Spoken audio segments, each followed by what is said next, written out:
कहानी की शुरुआत होती है घने जंगल के बीचों बीच एक बड़ी नदी से, जहां जेफ नाम का एक आदमी अपने कुछ साथियों के साथ इसी नदी में आगे की तरफ बढ़ रहा होता है। ये लोग सांपों को पकड़कर उसे शहर में बेचा करते थे, लेकिन आज ये लोग जिस जगह सांप पकड़ने जा रहे थे वो जगह बहुत ज्यादा खतरनाक थी। यहाँ बोट का कैप्टन भी जेफ से कहता है कि जिस जगह तुम लोग जा रहे हो वो जगह श्रापित है और जहरीले सांपों से भरी हुई है, और मैंने सुना है कि वहाँ क्रिम्सन नाम का एक बहुत ही बड़ा एनाकोंडा रहता है। जो भी उस जगह पर जाता है वो एनाकोंडा उसे मार देता है। लेकिन जेफ मुस्कुराते हुए बोट के कैप्टन से कहता है कि बस तुम मुझे वहां तक पहुंचा दो, वहां तुम्हें तुम्हारे पैसे मिल जाएंगे और तुम अपनी बोट को लेकर वापस आ जाना। जेफ सांपों को पकड़ने का एक एक्सपर्ट शिकारी था और आज जेफ खास उस क्रिम्सन एनाकोंडा को पकड़ने के लिए इस जंगल में आया था। कुछ देर बाद ये लोग उस जगह तक पहुंच जाते हैं और यहाँ बोट का कैप्टन जेफ से ज्यादा पैसे मांगने की डिमांड करता है, क्योंकि ये एक बहुत खतरनाक जगह थी और यहाँ तक किसी को पहुँचाना एक बहुत ही बड़ा रिस्की काम था। जेफ भी इनकार नहीं करता और वो जेब से पैसे निकालकर उसे दे देता है। लेकिन जैसे ही बोट का कैप्टन पैसे लेने के लिए दोनों हाथ आगे बढ़ाता है, तब जेफ जानबूझकर पैसे नीचे गिरा देता है, जिसे खुशी खुशी बोट का कैप्टन उठाने लगता है। पैसे उठाने के बाद जब वो मुस्कुराते हुए जेफ की तरफ देखता है, तब जेफ उसके गले में चाकू घोंपकर उसे मार देता है और बेरहमी से उसका गला काटकर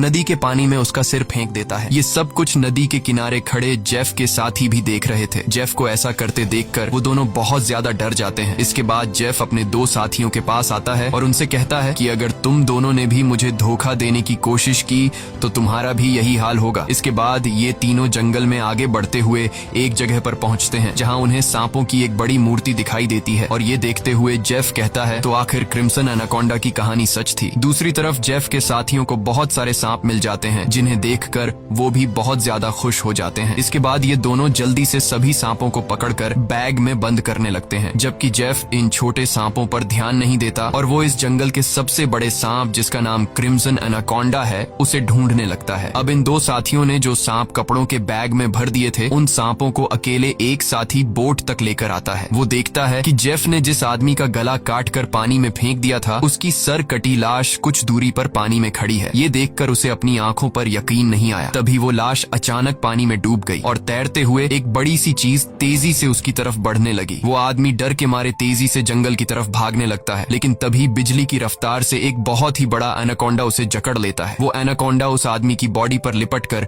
उसकी हड्डियां तोड़ देता है और अपना बड़ा सा मुंह खोलकर उसे खाने लगता है। दूसरी तरफ हम उस आदमी के दूसरे साथी को देखते हैं, जो सांपों से भरे एक बैग को लेकर जंगल में आगे की तरफ बढ़ रहा होता है। तभी वो अचानक एक जगह पर रुककर कुछ ऐसा देख लेता है जिससे वो बहुत ज्यादा डर जाता है। असल में उसने उसी बड़े एनाकोंडा की बॉडी को रेंगते हुए देख लिया था। जैसे ही वो एनाकोंडा एक पेड़ पर चढ़ रहा था, तो उसके पेट को देखकर साफ लग रहा था कि उसने किसी इंसान को जिंदा निगल लिया है। अब इससे पहले कि वो आदमी अपनी जान बचाकर भाग पाता, तभी वो एनाकोंडा उसके साथी की लाश को उगल देता है। इसके बाद वो सांप उस आदमी को भी पकड़ लेता है। वो सांप उस आदमी को जकड़कर जोर से दबाता है और पेड़ से लिपटकर उस आदमी को भी खाने लग जाता है। ये सब कुछ ही दूर से जेफ भी देख रहा होता है और ये देखकर जेफ अपने साथी को बचाने के बजाय खुश हो रहा था, क्योंकि जेफ भी यही चाहता था कि कोई उस सांप का चारा बन जाए और जब चारे को खाते समय सांप का ध्यान भटक जाए, तब जेफ सांप को बेहोश करके मार दे। इसके बाद जेफ अपना शॉटगन निकालकर सांप को बेहोश करने ही वाला था कि तभी अचानक जंगल के सभी जानवर और बर्ड्स शोर मचाने लगे, जिनकी आवाज सुनते हुए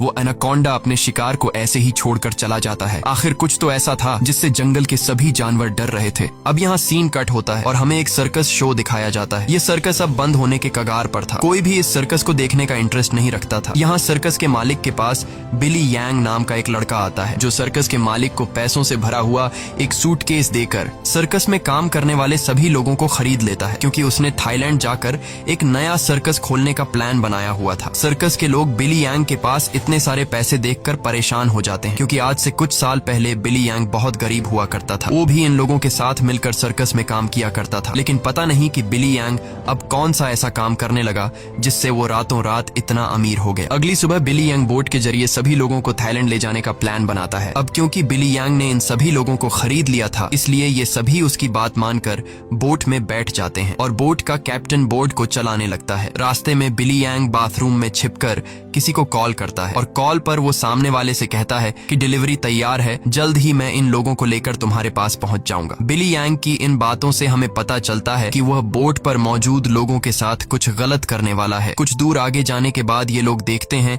कि आगे का रास्ता बंद है, जहां लकड़ी और कई सारे कंटेनर्स रखकर किसी ने रास्ता रोक दिया था। तब बोट का कैप्टन कहता है कि हम दूसरे रास्ते से जा सकते हैं, लेकिन उस रास्ते से जाते हुए हमें थाईलैंड पहुंचने में बहुत टाइम लगेगा। इसलिए बिली यांग को कैप्टन का आइडिया पसंद नहीं आता। वो कैप्टन को धमकी देता है कि जो भी हो हमें वक्त पर थाईलैंड पहुंचना है, क्योंकि वहां हमारा शो है जिसके पैसे मैं एडवांस ले चुका हूं। अगर हमने शो नहीं किया तो हम बर्बाद हो जाएंगे। कैप्टन कहता है कि अगर तुम लोग लंबे रास्ते से नहीं जाना चाहते तो फिर हमारे पास यही एक रास्ता है। वह कहता है कि हम इन सारी चीजों को बॉम्ब से उड़ा देंगे और अपना रास्ता बनाकर यहाँ से निकल जाएंगे। बिली यांग को कैप्टन की बात ठीक लगती है और वो इसके लिए तैयार हो जाता है, लेकिन उन्हें पता नहीं था कि ये लोग कितनी बड़ी गलती करने जा रहे हैं। इसके बाद ये लोग कंटेनर्स के पास बॉम्ब रखते हैं और फिर उन्हें रिमोट से उड़ा देते हैं। ऐसा करने से उनका रास्ता तो साफ हो गया, लेकिन धमाके की वजह से ढेर सारे सांप उनके बोट पर गिर जाते हैं, क्योंकि उन सभी कंटेनर्स में सांप भरे थे। डर के मारे ये लोग यहाँ वहाँ भागने लगते हैं। अब पूरी बोट सांपों से भर चुकी थी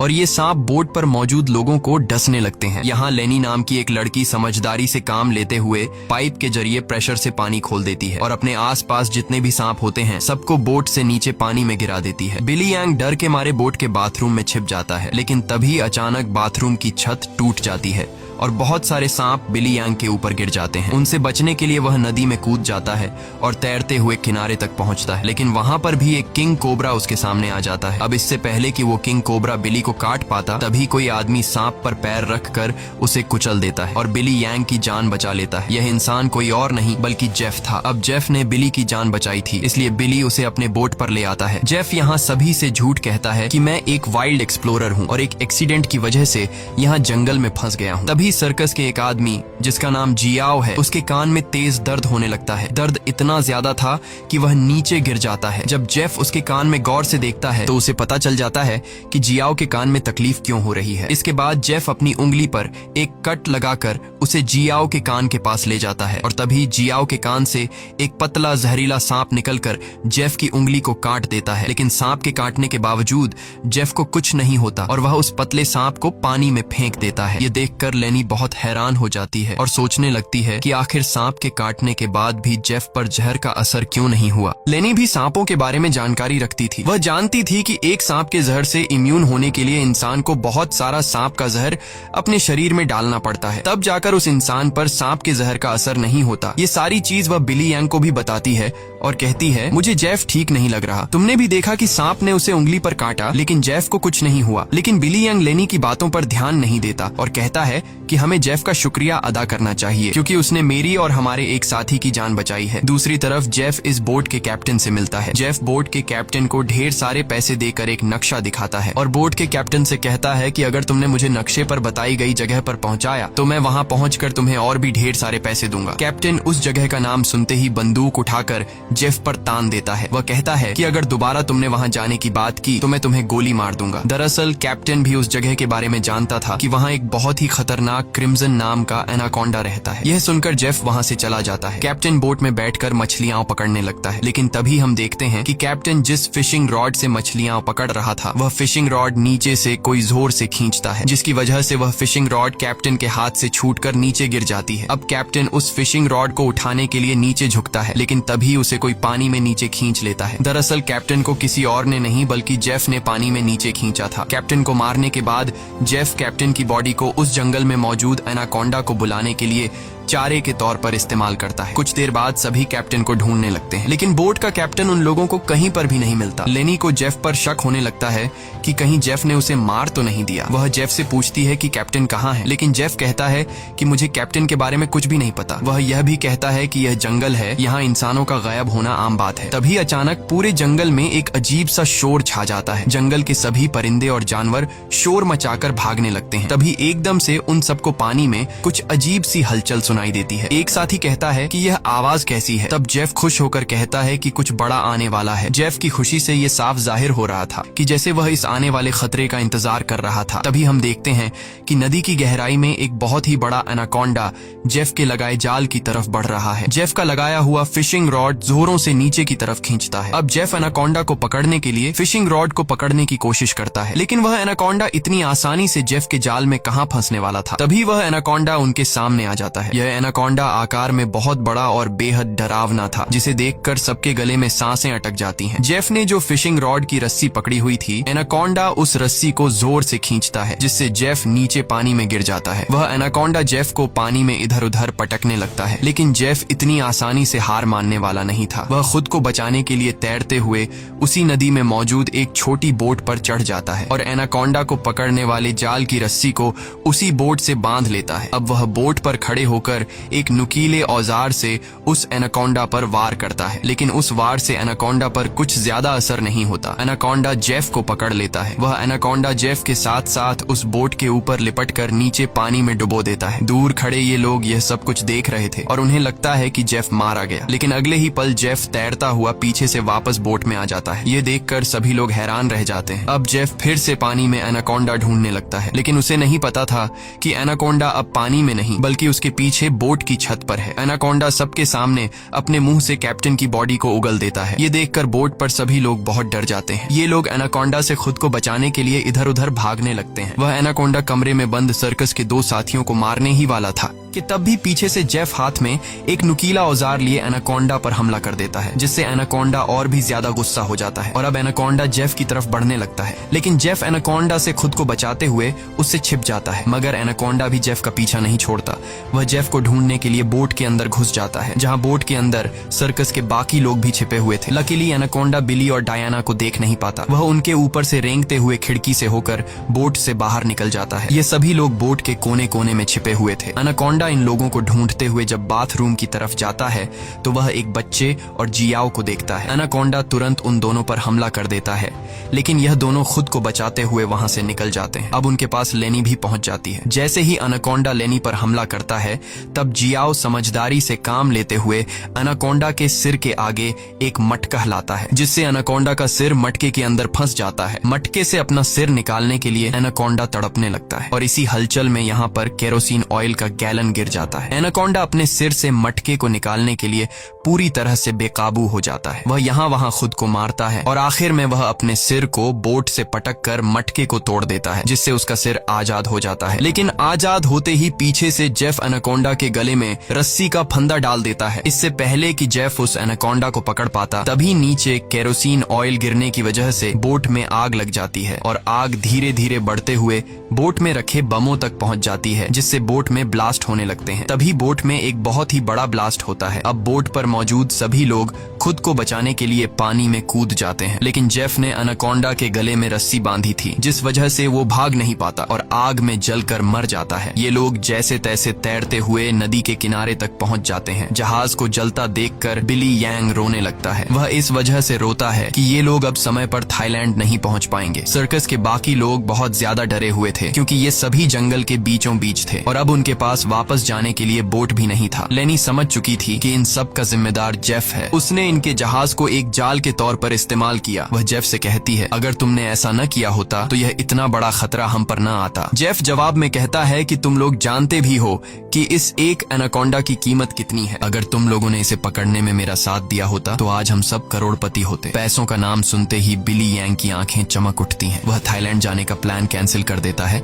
और दौड़कर जेफ के पास आता है और कहता है, मैं तुम्हारे साथ हूँ। बताओ इस एनाकोंडा को पकड़ने के लिए हम क्या कर सकते हैं और हमें पैसे कैसे मिलेंगे। उसके बाद जेफ एक मैप निकालता है और उन्हें दिखाते हुए कहता है, अगर तुम लोग मेरी मदद करोगे तो इस मैप के जरिए मैं तुम्हें 1-2 दिन के अंदर थाईलैंड पहुंचा दूंगा। अब यहाँ बिली यांग और टीम के बाकी लोग जेफ के बोट तक जाने के लिए मान जाते हैं, लेकिन लेनी को जेफ पर बिल्कुल भी भरोसा नहीं था, इसलिए वह वहां जाने से इनकार कर देती है। तभी सर्कस टीम की एक लड़की की तबीयत अचानक खराब होने लगती है। जब बिली यांग उसके कंधे को देखता है तो उन्हें पता चलता है कि उस लड़की को एक बहुत ही खतरनाक मकड़ी ने काटा है, जिसके जहर से वो मर भी सकती थी। ये देखकर जेफ वहां पर मौजूद सभी लोगों से कहता है, मेरे पास एक ऐसी दवाई है जिससे उस लड़की का इलाज हो सकता है, लेकिन वह दवाई मेरे बोट में रखी गई है। अगर तुम इसका इलाज करना चाहते हो तो तुम्हें मुझे मेरी बोट तक पहुंचाना होगा। अब न चाहते हुए भी लेनी जेफ के साथ चलने को तैयार हो जाती है। कई घंटों के सफर के बाद जब एक साथी नदी का पानी पीने लगता है, तब जेफ उसे रोक देता है और जेफ सभी से कहता है, यहाँ का पानी कभी भी मत पियो। यहाँ के पानी में ऐसे कीड़े हैं जो पानी पीते समय इंसान के अंदर चले जाते हैं। इसके बाद वो कीड़े उस इंसान के अंदर ऐसी प्यास लगाते हैं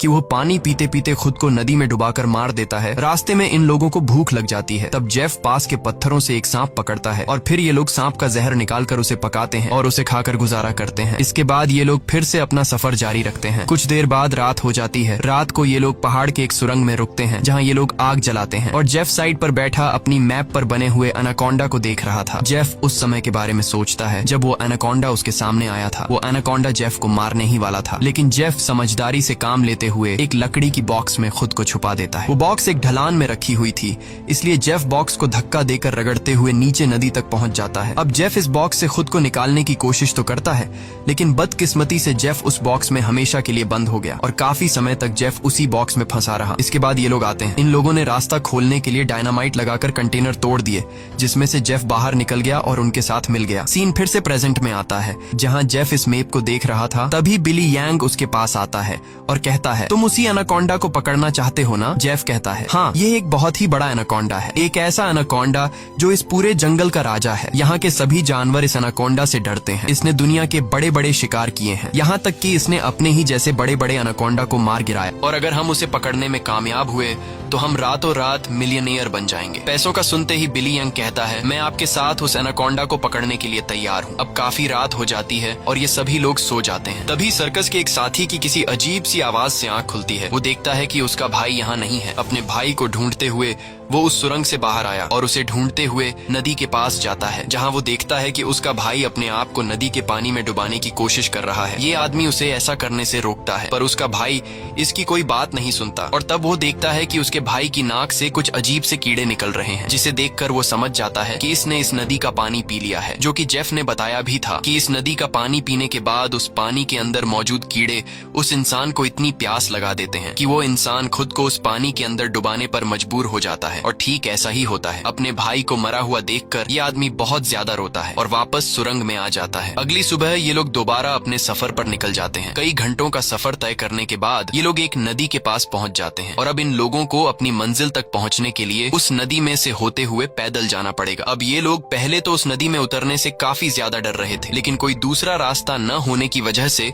मजबूरन इन लोगों को उस नदी में उतरना पड़ता है। थोड़ा ही आगे जाने के बाद अचानक एक लड़का नीचे की तरफ इशारा करता है और हम देखते हैं कि इन लोगों को एक बड़े एनाकोंडा ने चारों तरफ से घेर लिया है। इनका एक साथी जिसका भाई रात को ही मरा था, वह डर के मारे सबके पीछे आ रहा था, लेकिन तभी पीछे से एक बड़ा एनाकोंडा उस पर हमला कर देता है और उसे बुरी तरह से जकड़ लेता है। लेनी उसकी मदद करने के लिए आगे बढ़ती है, पर वह ज्यादा कुछ नहीं कर पाती, क्योंकि उसके पहुंचने से पहले ही एनाकोंडा उस आदमी की हड्डियों को तोड़ चुका था और फिर वह एनाकोंडा उस आदमी को अपने साथ पानी में डुबा देता है। अब ये लोग अपनी जान बचाने के लिए नदी में आगे की तरफ भागने लगते हैं। कुछ देर बाद आखिर ये सब लोग जेफ की बोट तक पहुंच जाते हैं, जहां जेफ अपने वादे के मुताबिक उन लोगों को उस लड़की के लिए एंटीडोट दे देता है, जिसे कंधे पर जहरीली मकड़ी ने काटा था। अब यहाँ से थाईलैंड की जमीन भी काफी करीब थी और ये सभी थाईलैंड जाने के लिए निकलते हैं, लेकिन तभी जेफ उन लोगों को रोक देता है। दरअसल जेफ इसलिए इन लोगों को इस जगह पर लाया था ताकि वो इन लोगों को चारे की तरह इस्तेमाल कर सके। जेफ उन सब लोगों से कहता है कि मैं तुम सब लोगों को वादे के मुताबिक सही सलामत यहाँ तक ले आया हूँ, लेकिन अब तुम लोगों को भी अपना वादा पूरा करना होगा, तुम्हें मेरी मदद करनी होगी। तब वो छोटा बच्चा जेफ से कहता है कि अगर तो तुम्हारी ये मदद उस एनाकोंडा से जुड़ी है तो हम तुम्हारी कोई मदद नहीं करेंगे। इनकी ये बातें सुनते ही जेफ अपनी बंदूक निकाल लेता है और बिली यांग भी चाकू निकालकर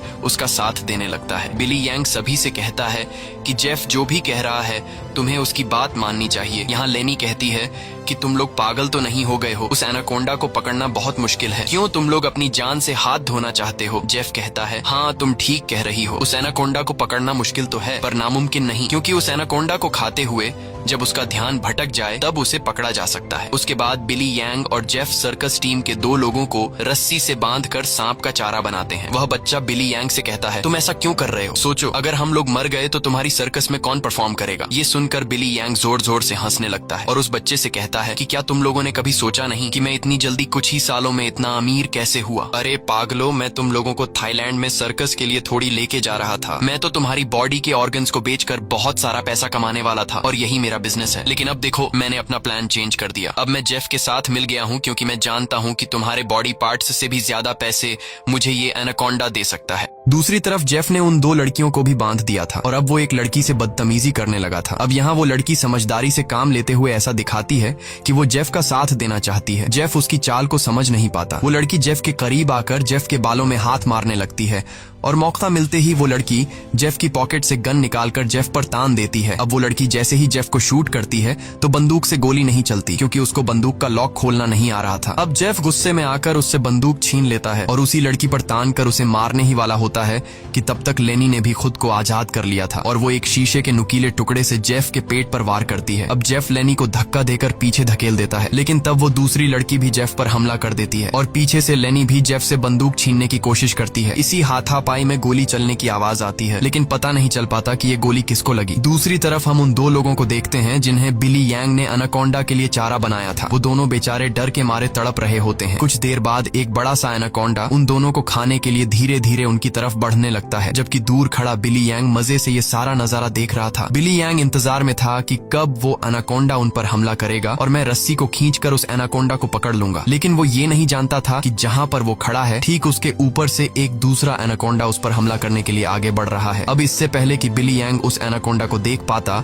वो एनाकोंडा उसके काफी करीब पहुंच जाता है और वो एनाकोंडा बिली यांग पर हमला करके उसे अपने साथ उठाकर ले जाता है और तब बिली यांग के हाथ से रस्सी छूट जाती है, जिससे एनाकोंडा का चारा बने हुए दो लोगों को जाल कवर कर लेता है, जिससे उनकी जान बच जाती है। दूसरी तरफ जेफ उस लड़की को मारने की कोशिश करता है, लेकिन लेनी पीछे से आकर जेफ को एक बड़ी लकड़ी से सिर पर मारकर बेहोश कर देती है। जेफ के बेहोश होते ही ये दोनों भागते हुए अपने दो साथियों के पास पहुंच जाती हैं और उन्हें जाल से आजाद कर लेती हैं, लेकिन बदकिस्मती से जेफ को होश आ गया था और वो उनकी तरफ बढ़ने लगा। लेकिन तभी एक बड़ा सा एनाकोंडा आकर जेफ को ले जाता है। ये लोग अब जल्दी से यहाँ से निकलने की तैयारी करते हैं, लेकिन उनकी एक साथी चलने के लायक नहीं थी, क्योंकि जेफ और उन लड़कियों के बीच हाथापाई के दौरान जो गोली चली थी वो गोली उस लड़की को लगी थी। कुछ देर बाद वो लड़की उनकी नजरों के सामने दम तोड़ देती है। अब बचे हुए तीन लोग अपनी जान बचाने के लिए जेफ की बोट में बैठकर नदी से होते हुए यहाँ से निकलने लगते हैं, लेकिन तभी पीछे से जियाओ को कोई चीज लगती है। जब वो कंधे से उस चीज को उतार कर देखता है तो उसे पता चलता है कि ये एक बेहोशी वाला इंजेक्शन है। कुछ ही सेकंड बाद जियाओ बेहोश हो जाता है